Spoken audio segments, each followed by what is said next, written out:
Stephen G. Parker has a long list of firsts and bests in the field of computer science.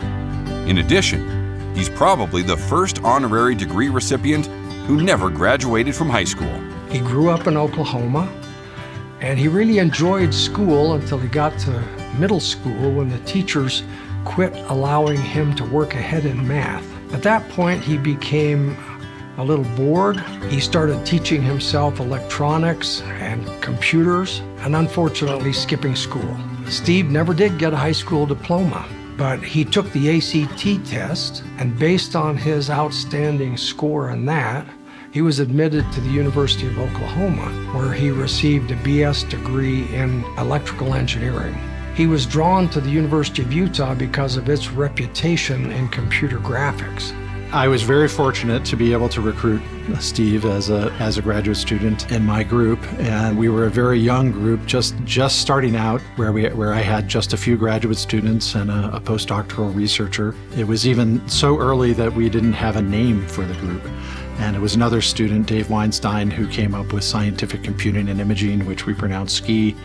We were the SCI research group, and Steve was one of the inaugural members of that group. And it wasn't long before I learned just how smart he was. I remember giving him some code that I had written to do finite element approximations, and it was probably less than a week that he came in my office and announced that he had made it 7 times faster. And it was just the first of many times when Steve would do these amazing technical things. There was just a string of impactful ideas that Steve came up with as a graduate student.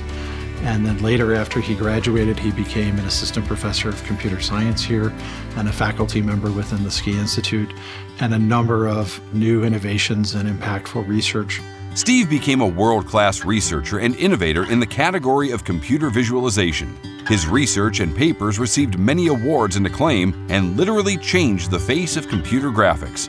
In 2005, Steve created the Center for Interactive Ray Tracing and Photorealistic Visualization, which led to a startup company called Rayscale. Steve Parker founded a company called Rayscale, which was acquired by NVIDIA, which is the largest maker of hardware to support artificial intelligence now and computer graphics.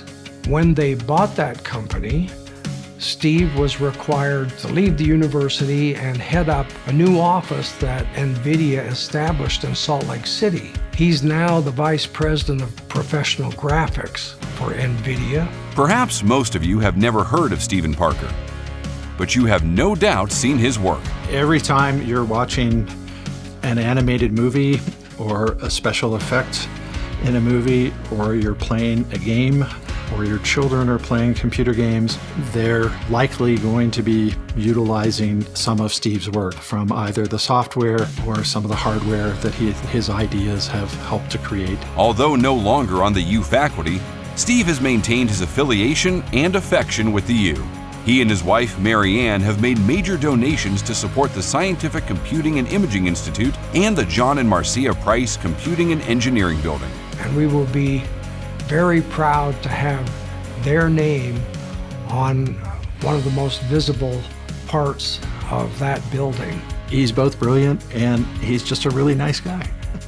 Steve deserves the honorary doctorate because of the impact that he has had on society and on the university and on everybody who has come in contact with Steve.